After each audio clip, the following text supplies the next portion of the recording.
నమస్తే అండి.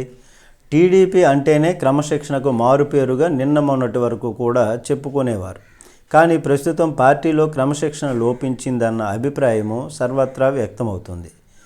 టీడీపీ ప్రజాప్రతినిధులు అలాగే నాయకులు పార్టీ విధానాలతో సంబంధం లేకుండా ఎవరికి వారి ఇష్టానుసారం మాట్లాడడం, అయినా టీడీపీ అధిష్టానం క్రమశిక్షణ చర్యలు తీసుకునేటటువంటి పరిస్థితిలో లేకపోవడము ఆ పార్టీ శ్రేణుల్లో ఆందోళన కలిగిస్తున్నటువంటి పరిస్థితి.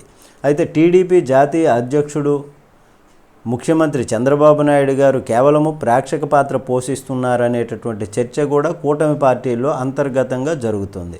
తాడిపత్రి మున్సిపల్ చైర్మన్ జేసీ ప్రభాకర్ రెడ్డి గారు, అలాగే తిరుపూరు ఎమ్మెల్యే కులికిపూడి శ్రీనివాసరావు గారు తదితర నేతలు వారి అభిప్రాయాలు ప్రభుత్వానికి నష్టం కలిగించేలా ఉన్నాయని, అయినప్పటికీ చంద్రబాబు గారు ఏమీ చేయలేనటువంటి నిస్సహాయ స్థితిలో ఉన్నారు అని అనుకుంటున్నటువంటిది.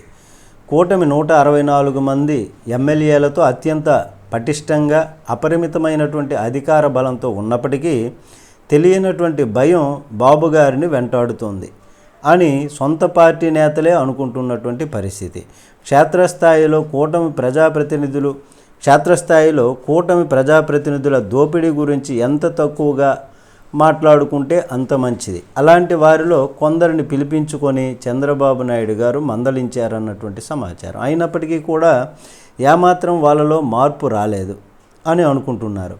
పెద్దలంతా తమ ఇళ్లను చక్కదిద్దుకుంటున్నారని, ఇప్పుడు కాకపోతే మరెప్పుడు సంపాదించుకోవాలని కూటమి ప్రజాప్రతినిధుల నుంచి ఎదురవుతున్నటువంటి ప్రశ్న.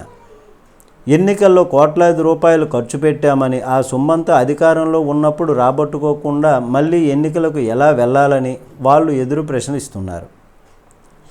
ఇలా 7 నెలల పాలన పూర్తి కాకుండానే చంద్రబాబు నాయుడు గారికి నాయకులపై కంట్రోల్ లేకపోవడమే అని, గతంలో టీడీపీలో ఇలాంటి పరిస్థితి ఎప్పుడూ చూడలేదని సీనియర్ నేతలు వాపోతున్నారు. నమస్తే.